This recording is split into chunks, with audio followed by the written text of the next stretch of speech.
In this episode of the Start and Scale podcast, I speak with Aran Spencer, who is an agency owner and also an amazing marketer, sharing his insights on cold outreach, joint venture partnerships, and building brands from the ground up with experts who are relatively unknown.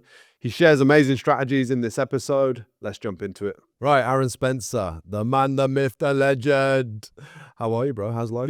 Good to see you. Thanks for having me. Yeah, for anyone who doesn't know you, you've had a pretty dynamic journey, is the best, politest way in the agency space, marketing space. I don't want to pigeonhole you as an agency owner because you're doing a lot of great stuff. How would you describe who you are and what you're doing right now? I really struggle with this question because it's different depending on who I speak to usually. But I call it a new venture agency. So I build new brands, innovate existing models, work with businesses when it comes to business transformation, and then obviously do all the usual marketing stuff as well in and around that. I find that agencies that kind of pigeonhole themselves to Facebook ads or to just content creation miss the whole picture. And usually businesses come to me when they've tried agencies, they've tried to make things work.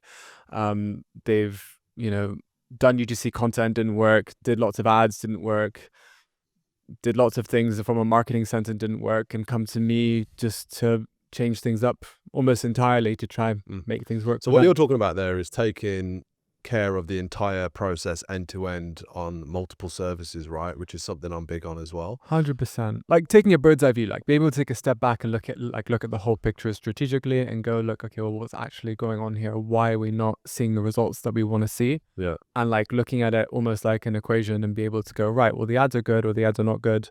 How we're spending our money, how we're allocating our time, budget, energy.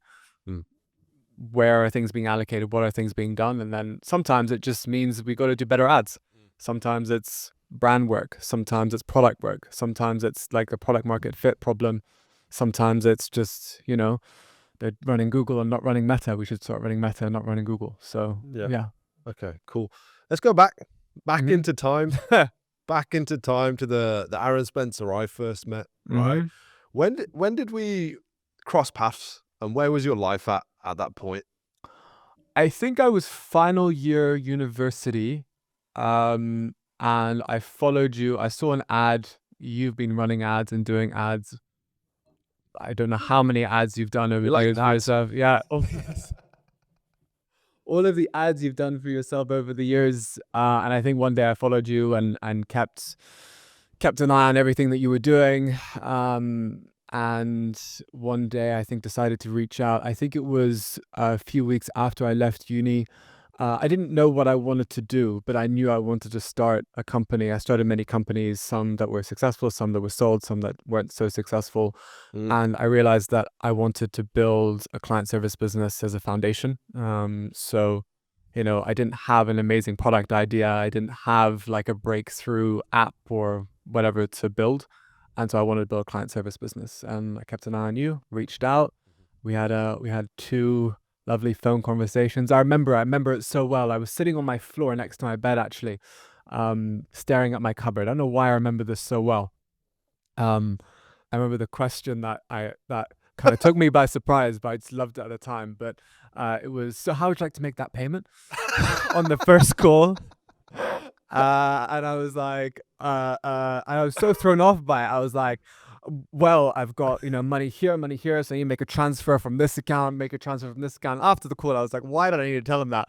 But it was but it was a very, what I found about you is I loved your energy, found you very inspiring, loved everything that you were doing. The agencies are a dime a dozen, right? But just loved that, even though the agencies are a dime a dozen, there's so many out there, you were really able to break through the noise and get through to me and communicate so well with so many people.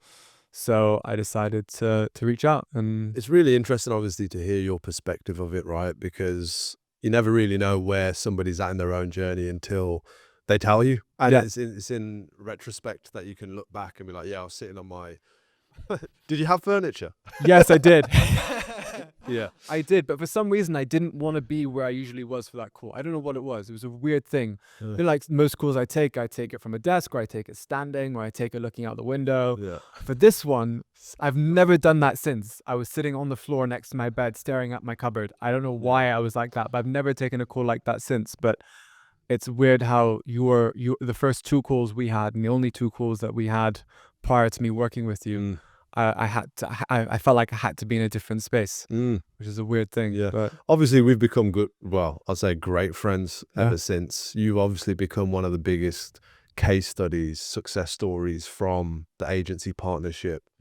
What was it about the agency partnership back then that actually helped you get results?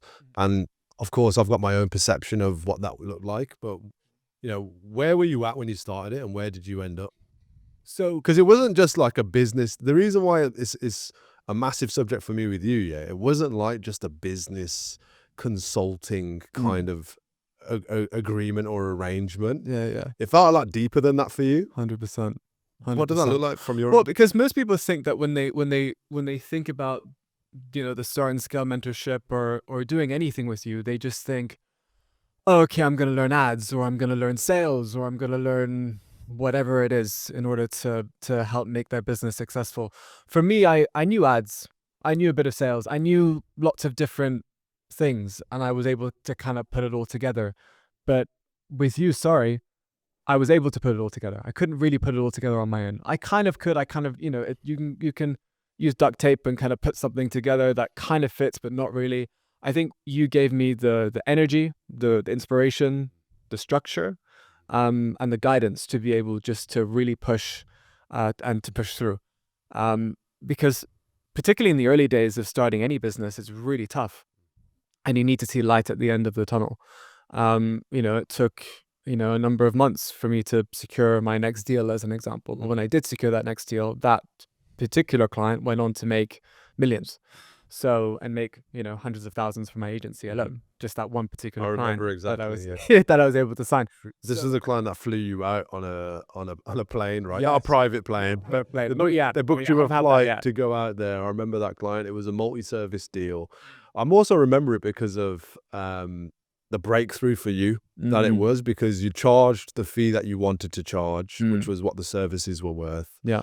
And you had the confidence in it because I'd shown you the other campaigns that it was working on already. It was like the event space, wasn't it? 100%. Yeah. So towards the end of us working together, right, I introduced you to someone, and you guys ended up becoming a partnership, which I thought was a good look because you both had similar interests. You both had similar kind of skill sets and backgrounds. And you both spoke in the similar kind of tonality as well. That southern smooth tonality, right?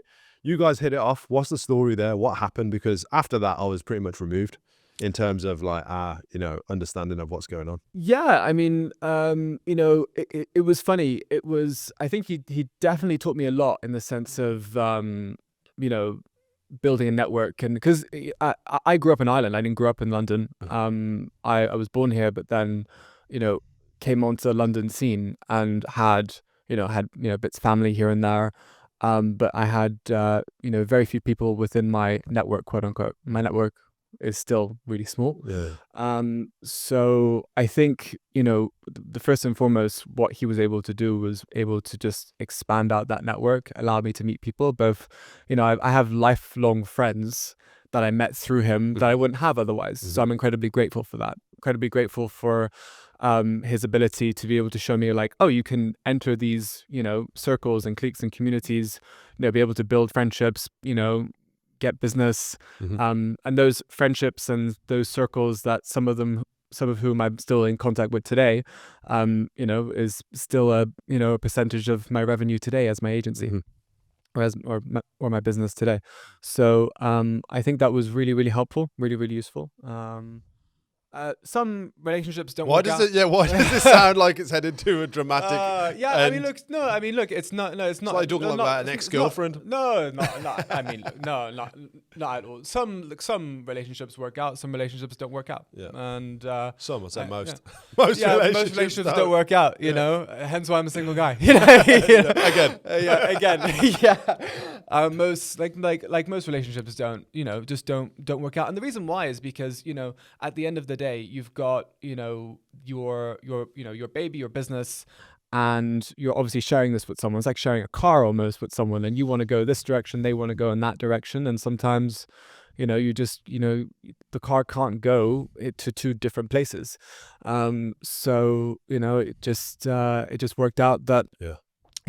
we decided to get two different cars instead. Nice. So that's Cool. that's Well, yeah, what happened. overall, there's a massive benefit and asset in your journey, right? 100%. Like I'm grateful for so many things along the way. And it's funny that the business that I have now, Vertical, it's, I took all of those learnings, both from, the ventures that I was able to build. I mean, we were wildly successful in terms of, we built an amazing online training, online course business. We had over 40,000 students around the world. We had, really, really cool clients. We had a team. You learn so much about business relations. You learn so much about, you learn so much about everything, team building, dealing with, difficult clients. And we had some really difficult clients, and we had some really easy clients, and we had some really great clients who decided to leave even though they were doing really well. We had some clients who weren't doing so well, who were really difficult, who decided to stay. So it's just a whole, it was a bizarre time. It was a crazy time, but, I was able to take all of those learnings and use that as my foundation for the next business. And Vertical, grew really, really quickly. From a revenue standpoint, I'm buying a property now. Like I have like that stability. I was able to grow Vertical really quickly and be able to rebuild like a business structure really quickly based on all the learnings and foundations that I had from the previous company. Mm-hmm. So, it was a great experience, and I'm very appreciative of it, because Vertical wouldn't be where it is today without all of that. Mm-hmm. If that makes sense. So you were mentioning off camera just now, we were talking about kind of scalability and size. So how does that business model work in terms of what you're doing for the course creator side of things? Because it's very similar to, in a way, you're kind of doing what someone like Shan Hanif from Genflow does, which is he gets big creators. He doesn't just do this, but obviously one of the main things I've known him for is getting big creators and then helping them monetize their brands through either info products or physical products, and taking care of the whole end-to-end. Shout out Shan Hanif, by the way, unbelievable guy. Yeah. Is that similar to what you're doing, but not necessarily on a huge creator scale? You're actually going for like micro teachers, 100%. educators? Yeah. Well, firstly, it's funny you mentioned Shan, because I don't know him personally, but we worked in the same office space. So we both worked in Lab's house in Holborn, and I used to see him every day recording content, working with a team, and I never used to know who he was. And then one day I came across him on social media, and everything kind of came together. Yeah. So that was a really interesting, really, really interesting. Just to give context on Shan, like in the days of social agendas, when things were getting really big and hard for me to handle, he's probably one of two people I reached out to and asked for help on. Amazing. When this team was scaling. I wasn't one of those people. No, dude. Behave yourself. Behave. But yeah, you were the other third person. Anyway, I reached out to Shannon. I was like, dude, been following your journey. He used to do this podcast, which was just him on his own, which was awesome. It was great. Yeah, it wasn't narcissistic. It was like education. Yeah. And I listened to this podcast. It was so relevant to where we were at the time. And he jumped on a coaching call. This is before he did any programs or anything like info related. And he just gave me hours of his time, man. And he just literally helped me build out loads of different kind of processes. Like one of the things we didn't have was a handbook. So that was about managing staff expectations and actually telling staff, this is who we are as a company. He called it the company DNA.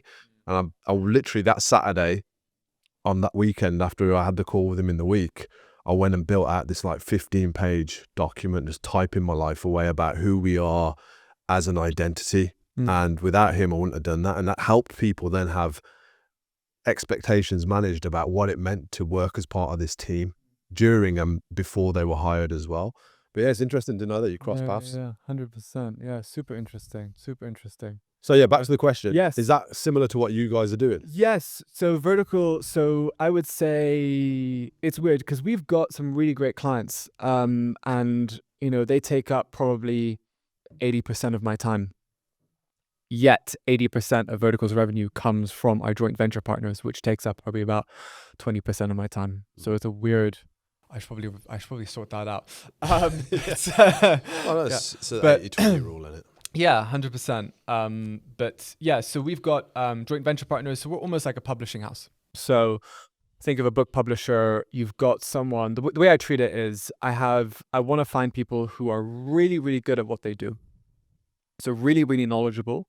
Yet a lot of them don't even have an Instagram account. So I think what the Shan and Genflow model is, they find creators who have large followings and they build brands around them, which is a fantastic business to build.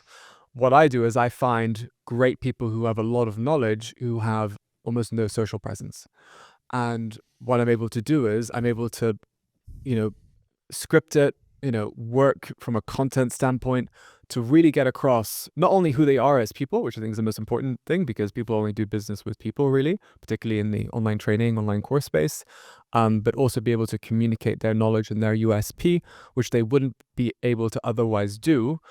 And then, we've been able to then build lots of amazing training programs. So we've built training programs in aesthetics, so facial aesthetics like fillers and Botox.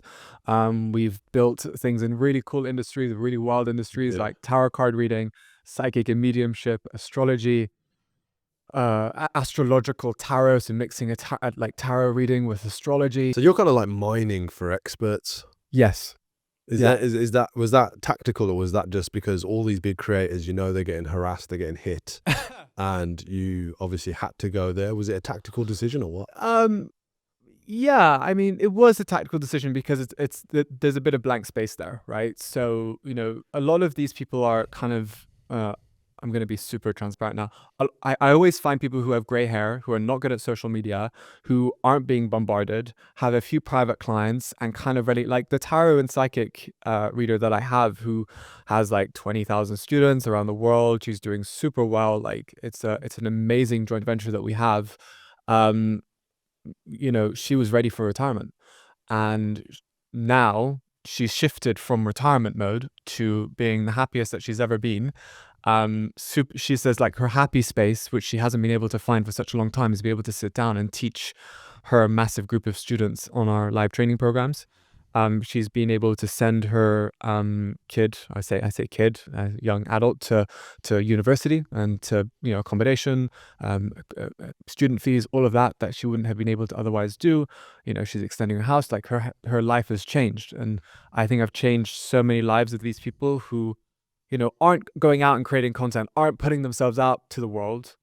And I'm giving them that structure and that ability and empowering them to be able to say, hey, look, you have a lot of knowledge here. You know so much, and you could actually change so many lives with what you do. Let me help you do that. And, they... Excuse me, bro. Mid spiel. Let's keep that in. Let's keep that in. Bullshit. My bullshit. No, sorry. Yeah, I was listening. Yeah, that's a big impact. But what I'm saying is that's a different model to the one that we worked on together, right? Which is service-based business. So how does it differ from, selling traditional services? Let's say you do a multi-service content and content ads, funnels, and presentation creation for webinars to sell, and then product creation as well. That's a lot of different angles and a lot of different skill sets, right? Yeah. What are you saying in terms of the structure of that? So if somebody wanted to take on the risk, because the risk is you do this for somebody and they don't perform. I'm sure you've had campaigns that have struggled even with these guys, but are you charging them an upfront fee? Are you charging them a percentage? How does that look? So it depends on who I'm working with. So I have some people who come to me and say, look, I want to build either a product or a training product or whatever. And, we price it up and, we go ahead and we do it. But we have a lot of our creators who don't pay any fees whatsoever. So and the dynamic So is it's very all different. performance-based revenue. It's basically our product. So it's the training product they build is property of Vertical. So it's a Vertical IP. It's a Vertical training product. Yeah. And the teacher then takes a cut. And us as Vertical, we take the lion's share because we take the financial risk. We have the model. We've got the systems. We have we have the whole structure ready, and we basically plug them in to our Ecosystem. Our ecosystem. Exactly. That was the word I was looking for. Yeah. Um, So how do you deal with the risk of that? Because let's say you build out all of these assets, you're basically doing like the way I look at it, like you're doing pay per lead campaigns, but for info products, where you're building out these products, you're structuring them, they're high value. Then you go and you find somebody to present these, and then the customers, you're doing all the lion's share of acquiring those customers, right? So the first question would be, why wouldn't you just hire an actor? Why does it have to be someone credible with all this experience if the value's already there in the program? Well, so the teacher or the trainer or the lecturer or however you want to call them brings that value. So they bring the knowledge. So they're not just presenting a pre-built thing. They're helping in the construction of the offer. Exactly. So their risk is we don't have to spend any money, but we can build a product that you will market and handle all of the marketing for. 100%. Not only the marketing, what about operations, customer service, fulfillment, the whole thing. All they need to do is show up to the live webinar, and they need to film the ads. But when they film the ads, like we script it. Yeah. Are you guys covering ad spend as well? Yes, we are. Yeah. It's a whole, like the whole thing is a vertical. So if I'm a potential expert to come on and build a product with you, essentially all I have to do is focus on the product, the delivery, and you're going to take care of all the expenses, the content shoots, the studio hire, the ads management, whoever the team member is doing that. Yeah, if it's a vertical venture. Yeah, exactly. Yeah. I mean, we do have clients. We've got like some large, e-com brands. We've got some large clients who, just, they pay a retainer and that's it. And we do lots of different So you stuff still have a balance of both 100%. service-based retainers and your joint ventures. 100%. And I've got a pot, you said like, how do I manage that risk? I have a pot that says, look, this is money. If I it's like going to Vegas, except you're going to Vegas with a strategy. Your eyes really lit up when you said Vegas. Yeah, where are we going?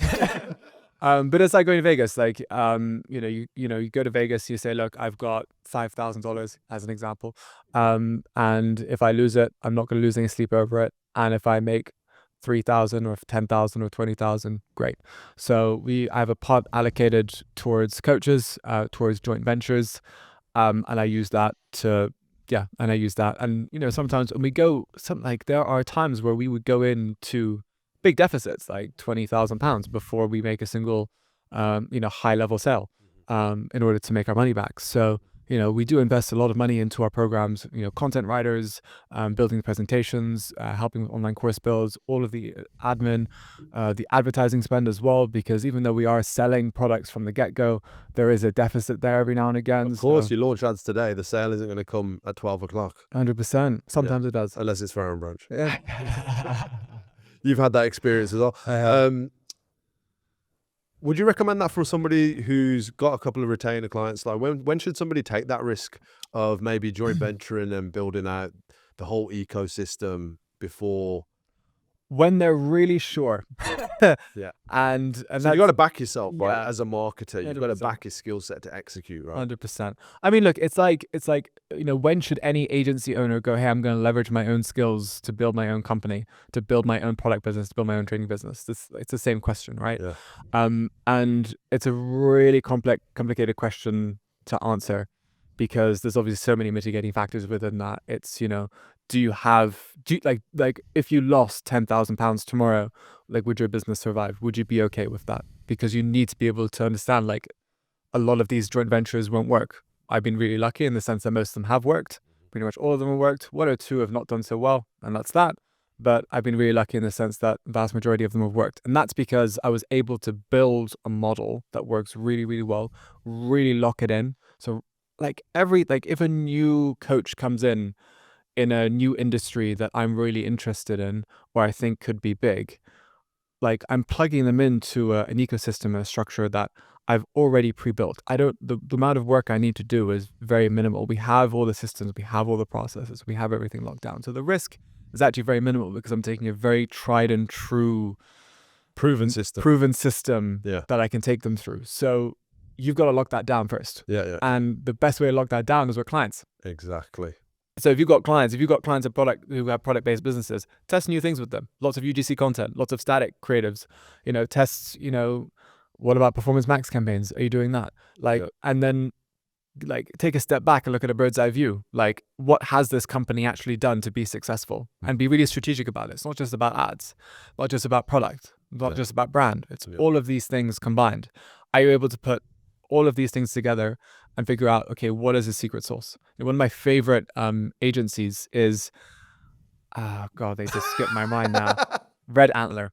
Right. Red Antler. Love Red Antler. So Red Antler partner with brands, and they created this term called blanding. So if you look at brands like Casper is a perfect example. So they worked with Casper and they helped build Casper to where they are today. And what they did was they focused on businesses that have a single product, right? They brand it very minimally, and they use like basically brand and marketing tactics to say like, look, we're separating ourselves. Like, mattresses are everywhere. You can go in. Do you want a soft mattress? Do you want a hard mattress? Do you want this memory foam? Do you want this type of foam? Oh, NASA worked with this mattress company to create this really cool mattress. And it's a really complicated, like, and mattress, we on average purchase mattresses every 10 to 15 years. It's about £1,000 product. And Casper was able to go into the market and go, just almost like silence all the noise and go, your next mattress is Casper. And the reason why is that you don't get any decision. This is your mattress. What size is your bed? And we will deliver it to you. And that's it. So, and then they were able to create lots of new brands based on that kind of blanding concept. Mm-hmm. And it's, so like, I love the idea of an agency working and their USP being like how they work rather than what they do, if that makes sense. So our USP with, training and coaching clients, as an example, is that we have a system, a process, and we have varied systems and processes for every industry, or every type of industry, dependent on what they're doing. So we don't go, oh, we're really good at ads. Yeah, we are really good at ads, but so are so many other people. Ads without a great product is death anyway, because no one's going to stay and everyone's going to refund, right? 100%. It reminds me, like, we're doing all that paper lead stuff that we're partnering on to a degree as well. And it's the same thing. You've got a proven model. You know what the ads are going to perform like if they're scripted in a certain way. You know what the ads need to be targeted towards. You know what the funnel needs to look like. You know what the CRM and the show up rate to those calls and the conversion rate will be. And then it's just fronting everything. And that's the risk that everyone should be aware of. It's like, once you've got those skills proven and drilled down, then I'd recommend adding an additional revenue stream through a pay-per lead or a joint venture offer or a performance offer.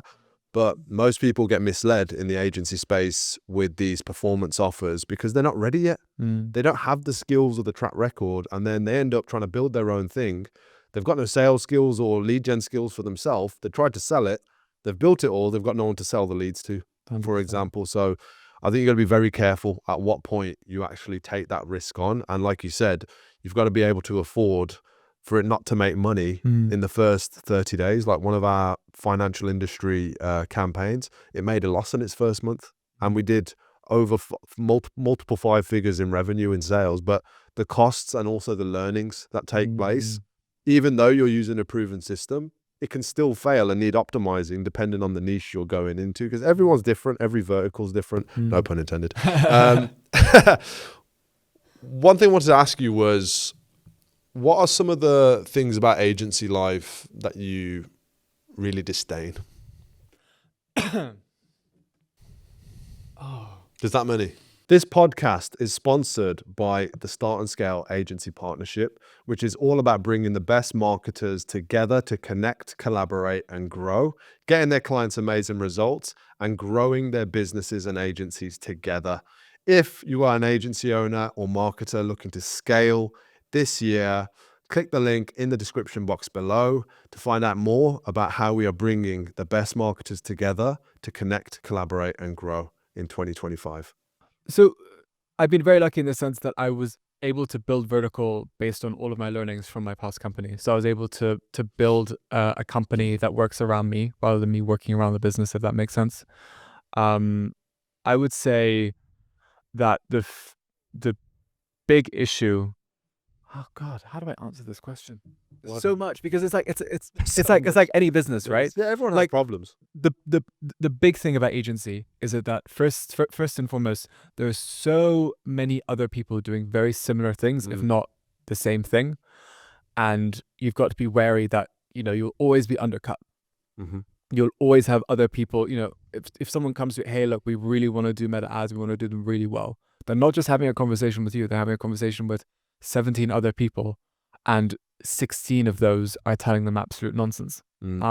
So the big problem I have is that when I do new business stuff, which I don't do that much, to be honest with you, but when I do new business stuff, it's very much, I'm very honest, very upfront about, like what's possible, like what we can achieve, and what's possible in the market, and also the fact that it might not do well. This might fail. It's like, what guarantees can you offer me? I can't guarantee tomorrow. Do you know what I mean? Yeah. So What do you think about guarantees in general? Oh, I hate them in the marketing space. Yeah, I hate them. I hate them.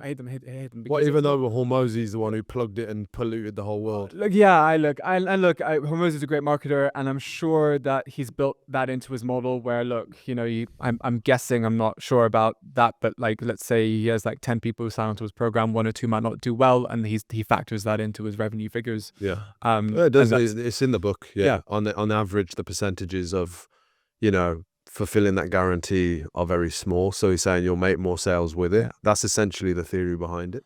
I shy away from offering guarantees, and I shy away from other companies who offer guarantees, because what you're saying is this is guaranteed to work. It's not. Mm-hmm. And what you're saying is you're going to work for free if it doesn't work. And it's like, there's a likelihood it won't work. Yeah. And any sophisticated business owner would and should know that, right? A lot of them don't, because a lot of them think, because a lot of business owners are quite like, they have this inflated sense of what their business actually is. And you can walk into it, you can do the best ads in the world, and it just might not. The only thing I feel like you can guarantee in agency land is service delivery. Like, you can guarantee we're going to shoot ads, we're going to script ads, we're going to research your market, we're going to drive the right targeted audiences towards your ads and to the funnel and optimize the funnel. You can guarantee service delivery and skill set, but you can't actually guarantee 100% with certainty that it's going to work, right? 100%. And I feel like it really has fucked up the industry a little bit. Yeah. Because everyone read, the Hormozy book, and I rate Hormozy massively. He just came, saw, conquered, right? But at the same time, every person who's throwing that out there, to the unsophisticated business owner, feels like a safer bet. And then ultimately, and it's funny because some of these guarantees, I even did an ad recently that hasn't gone out yet, but it was like, we'll get you this many leads. I was basically mocking another ad I saw, because the guarantees are out of fucking control, man. Like, it's crazy. We'll pay you $100,000 oh if this my doesn't god, work. yeah. We'll pay you we'll pay you $100K for wasting your time and work for you for free until you make 100,000 back, something like that. And then it's like, and we'll cover your ad spend. And it's like, how have we as an industry of marketers, as a collective, because we all represent each other whether we like it or not, how have we succumbed to a level of desperation where we're saying to people, we're going to guarantee this, pay you if it doesn't work, cover your ad spend if it doesn't work, and work for you for free? Like, it's just not realistic. And of course, in the terms and conditions of all these offers, it's reversed and there's no legal grounding for it. But on advertising, it misrepresents what the offer is. And I feel like we're all victim now to that, because you'll get a client who'll go to a guaranteed agency result system, not get the result, tarnish the industry's reputation of anybody who runs ads and then goes and signs clients off the back of it.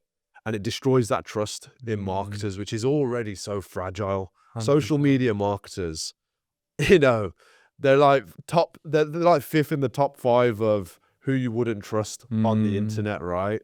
Forex traders probably being the first that perspective, right, of who's on social media. So for me, I don't like them. And I feel like definitely, if you don't offer guarantees, I think it positions you as more authentic and trustworthy, which is what you're saying. Because you're saying not only do you not really want to give guarantees because it's not realistic, but you also don't want to buy offers that have guarantees, right? So then why does your program, the one that I just recently looked at, have a guarantee on the bottom? I pay you $1 million if it doesn't work. Like a goal? Was that like a goal back? Oh yeah, the ad. So we recorded this That was a ad. joke, by the way. He's not serious. I Yeah, don't have yeah, I'm any. joking, I'm joking.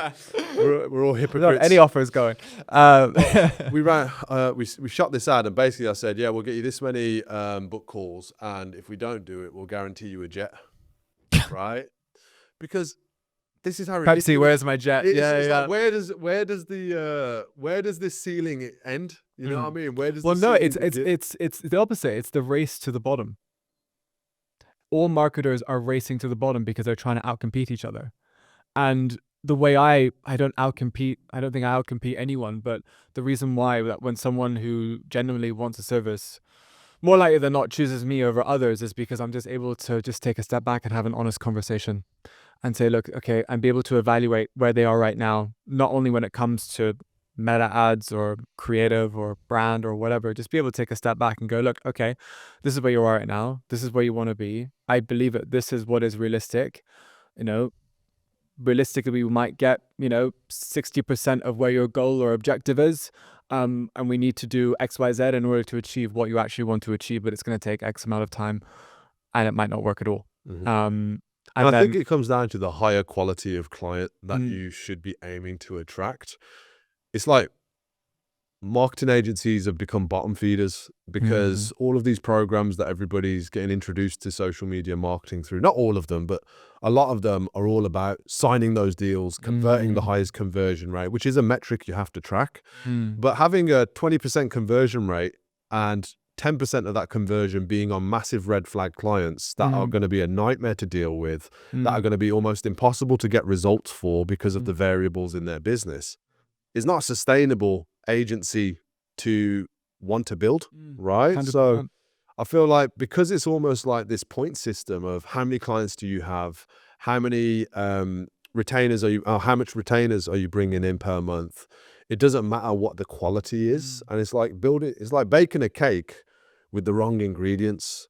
They're stale. You know what I mean? That cake isn't going to rise. So I feel like everybody needs to start focusing and dialing in more on higher quality clients, which mean clients that have track record, clients that are ran by business owners who have a bit of experience. And there's nothing wrong with startups, you know what I mean? But what I'm saying is to charge and have the ability to get the best results, you've got to be honest. And most of the people who are attracted to these guarantees, these business owners, are desperate. So they're like, oh, I can't afford to spend £1,000 on ads per month because that will bankrupt me, right? So, but these guys are guaranteeing it. So they go and spend that £1,000, lose the money, don't get a result, which they were never going to get anyway. And then all of a sudden, they hate the industry. You know what I mean? So I think there's a lot of variables with the guarantees thing, which don't make sense. And also, by the way, like I remember I had a client recently, we did cold email for them. They were a specialist type of recruiters who had a very different model that no one was interested in. I'm going to be super frank. No one was interested. People wanted what, when people go to recruiters, they want, oh, okay, send me a list of, just, Prospects that, would be interested in. No, like they wanted, it was executive search firm. Oh yeah, send me, MDs or, CVs without names on it of MDs you think would be suitable for this role. And they couldn't do that. They worked in like this weird way where they had to pay up front and all these weird things they had to do. And he wasn't budging on his model. So I just said, look, I'm sorry, this is not working. And then closed the conversation, refunded his money. Didn't even tell him, there was no guarantee. There was no refund agreement in the contract. I just refunded him because I just couldn't service him. So I did 3 months of work for free. We did get a few deals along the way, but I just refunded the money because I was like, you know what? You've had a few headache clients from what I remember and understand. It's a tough one because it's more so about, the actual personal relationships that you build. And you realize that, like in business, it's a real cutthroat world, really, really cutthroat world, and it impacts you not only professionally but also impacts you personally. So there are profound personal ramifications in your own personal life when business things go wrong. And you think that when you work, when you run a business, it stays in the office. You're really lucky that you have this office space, right? So you have like this, but when you go home, you take it with you. It encompasses your whole life. It is your identity. And when you work so hard to achieve something, and you don't get the fruits for it, but others do. Mm. That's a tough one to But reconcile. there's others that you like, no, trusted.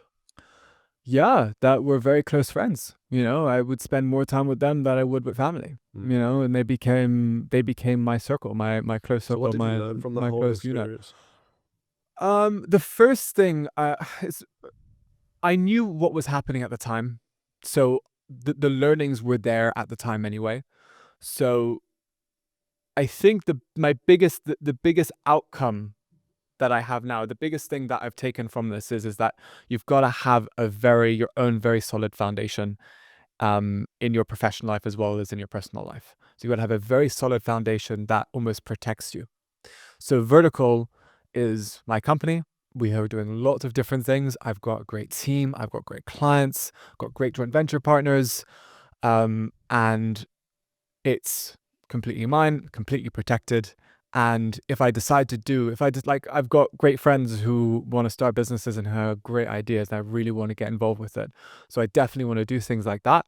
But Vertical will always be there in the background and will never be affected, if that makes sense. Yeah, that's what I call the bread and butter. Exactly. Yeah. So Vertical will always be the bread and butter. It will always be the solid foundation. It will always be there. And no matter what happens, because you can have contracts coming out of your ears, you can have, solicitors come in, you can have all of that. It doesn't matter if the relationship fails, there's only so much you can do. Mm-hmm.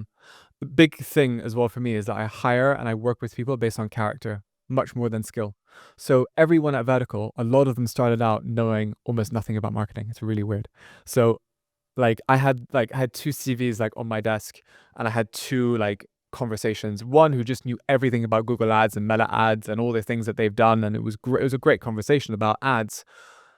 And then there was someone else who was just really, really passionate and had a great character and had great work ethic.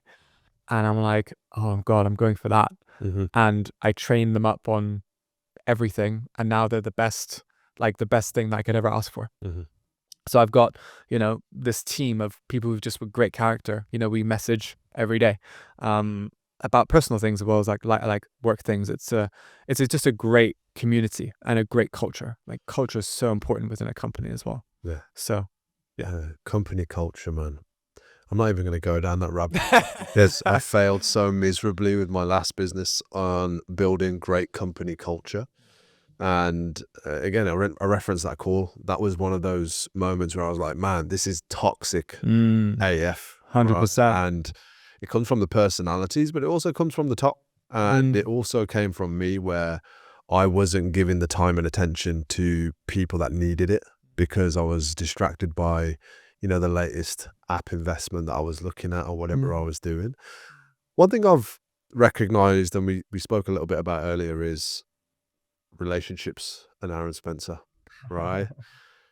You've had a few partners since I've known you, which has been a long time. Yeah. I've known you a long time, right? Yeah. Do you think that has anything to do with it being difficult? Is it difficult to be in a relationship with an agency owner? I think being in a relationship with someone who puts their work at the forefront of their lives, which I definitely do. Forget about agency owner, any business owner who's really passionate about building. And you got to remember is that in this stage of my life, I'm in the building phase, so that's got to take priority. So yeah, it's tough. It's really tough. Yeah, relationships are very, very tough for me. And yeah, I don't know what else to say, but it's just what was the summary of the last one? Because it was quite quick, wasn't it? No, it was about a year. This is kind of the pattern that I've seen from just afar on your social media. Yeah. Meets new partner, starts seeing a few posts, travels to multiple countries with partner. Yeah. And then, hey, Aran, how's it going? How's it going with her? Oh, we're not together anymore. It's almost that pattern 3 times over. Yeah. Why is that? 2 times over, no? You're in 2 relationships since I know you? 2. 2. Yeah, 2 and then a break in between. Yeah. I'm not judging, by the way. I'm just curious. No. I just it's do you know what? It's some relationships work out, again, some don't, right? I was with someone for story of my life, right? I think I'm the only relationship that has worked out for you. Sorry, Ollie. Yeah, no. Look, I think, yeah, I've definitely put work, at the forefront of my life. And I think that's a good thing. Like I've got to focus on what I'm building and me. And it's hard because sometimes you've got to, you know, cancel dinners, or when you're at dinners, you've got. I remember we were launching one of our live training programs, and our first week was on Valentine's Day, Mm. so I had to compromise.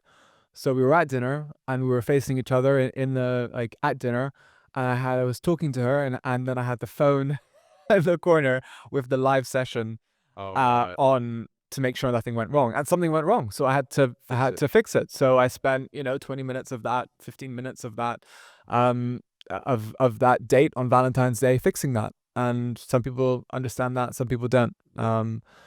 She was very understanding, but it's just There's probably a not what she deeper, wanted. it can cut Yeah, deeper than the initial reaction of being supportive. It 100%, can get boring, can't it? hundred If you sit on the percent, other side of that table, it's quite boring. Imagine hundred being that percent, person. 100%. Interesting. Cold email. I love cold email. My favorite question. What are the best openings for a cold email? Straight to it. What's the best opening? If I'm going to send out 1,000 emails to a leads list that I've scraped, what's the best opening line that you've seen work for cold email? One of the best ones that works really, really well is, "Hey, Aaron, I saw you're in San Diego. Is that restaurant Born and Raised still open?" Right? Perfect example. Because that's something that you see someone who's in San Diego or is in Birmingham or is in London or wherever, and you can relate to them because you're able to go, "Hey, you're in London. Is that place still open?" So their local So area. you use Their like a vicinity. well-known place. Exactly. So So what if you said not Nando's, not McDonald's, McDonald's. is McDonald's still open in So you've got Birmingham? to specify it. So I run a training program, and in that I've got like a very specific AI input where it tells you to avoid chain restaurants, etc. And if you're targeting That's really specific interesting. space, so you've got like if you're looking with sustainable brands as an example, Yeah. you would try to choose a vegan restaurant, a vegan cafe. I'm not vegan Be personally, but conscious, be conscious of is that steakhouse still open? Are there any opening lines that come to mind? Not really, but what I would say, The main thing about cold outreach, in my opinion, and what I teach to our agency partners, is to get a reply. It doesn't matter about anything else. You're not going to book a call. You're not going to make a sale off the back of a cold email there and then, right? You're not going to put a checkout link and see loads of flooded numbers coming into a cold list. So the main thing is get a reply. So there's one way to get a reply. You're building something relevant into the email about where they are, yeah? Yeah. What else works? Go for the throat. Go for the jugular. And, you do it in ads. You got to do the same in email. Do not waste people's time. Short, sweet, concise. Convey your offer. Make it relevant to them. So make sure, like, if you're segmenting by job title, by industry, make sure it's super relevant to them. I'll give an example. Like, if you're an agency owner and you've got really good case studies working with skincare brands, right, which is a super competitive space, so I wouldn't really recommend this, but you can do it, and you can bunch of definitely agency sales. partners currently working in that. Amazing. So you want to message all the skincare brand owners, all the MDs, managing directors, CEOs, marketing directors, whatever you want to call them, and you want to do it in skincare. Say, look, specify what you've been able to achieve for a skincare brand. Say, hey, we've worked with XYZ, and we're able to achieve this result, and convey a USP as well. Oh, but how we did it was actually different. So, for example, for our training products, when I reach out to aesthetic injectors or when I reach out to aesthetic doctors, what I say is that most people, when they do meta ads to specific industries, they put in job titles within the meta ad set. So they go, oh, okay, my audience is doctors, medical doctors, whatever. I kept it open, Advantage Plus open, and had a tick box that said, are you a medical practitioner? Yes or no? And if they said yes, it gets tracked and attributed. If they say no, it doesn't. So what you're doing is it's like a reverse anti-audience effect, where what you're doing is you're allowing the algorithm to take control of where your ad is served. So you convey who you're talking to in the ad and also in the funnel as well. And I communicate that in a very simple, clean way and say, look, actually, we've been able to achieve 50 pence per lead and be able to get XYZ result for all of these aesthetic injectors who are building their training products because we did it this way, not this way.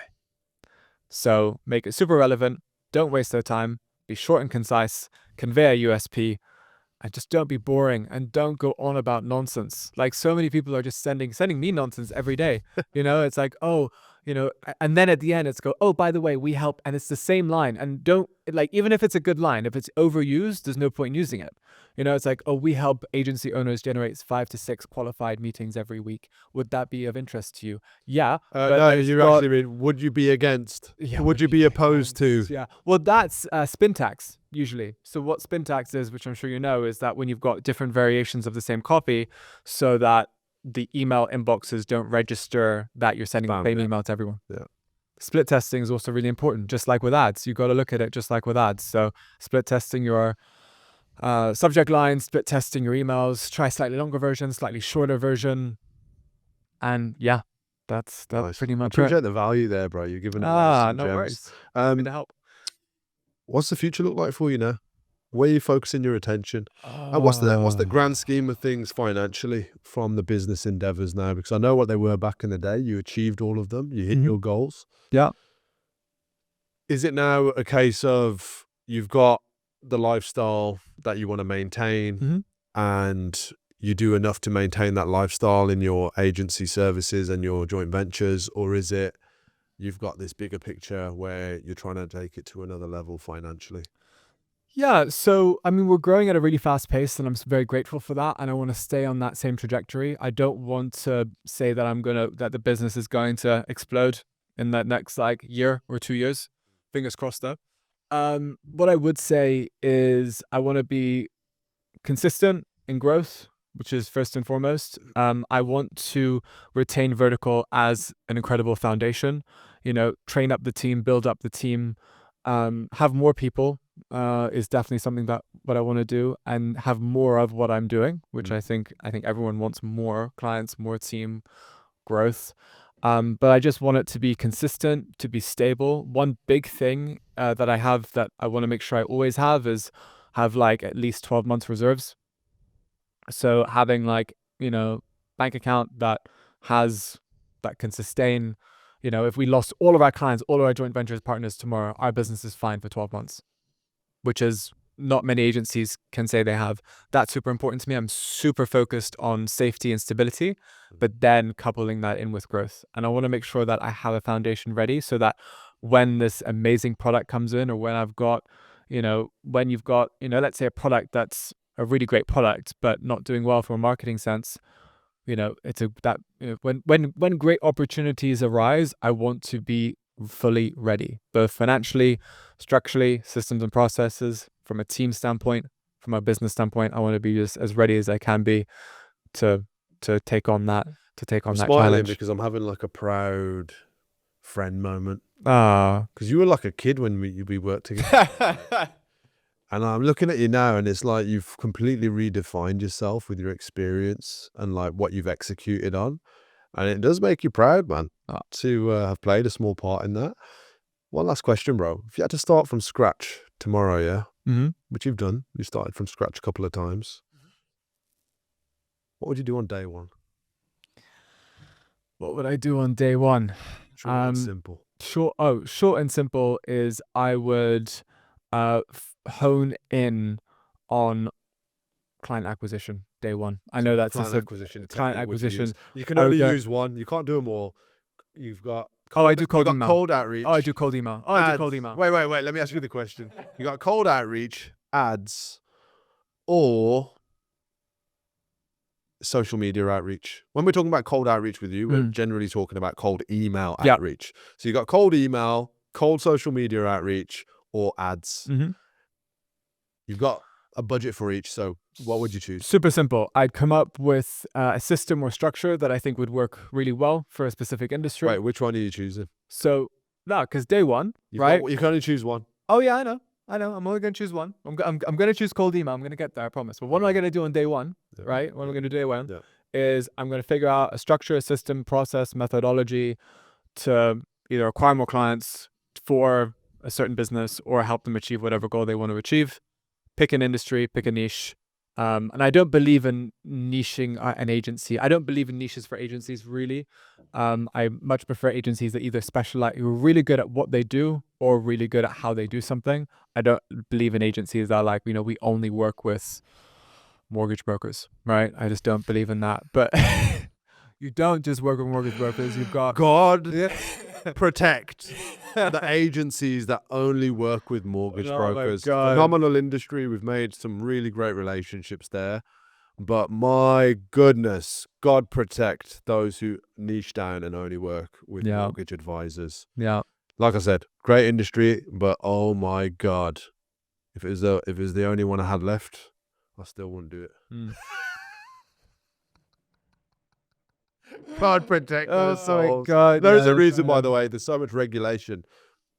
Just on context on that, I'm not slandering mortgage brokers, but But the amount of FCA regulation in the mortgage space has them all terrified. mm, And that means for the pay-per-lead campaigns that, again, me and you've worked on together at points, it means, man, taking action is so much slower than other industries that we could sell the same amount of leads and do the same volume. So where we focus our attention, obviously, of course, it's still going, it's still doing well, but when you look at scalability, you want the least amount of friction as possible. And because of the FCA's compliance, mortgage brokers are terrified.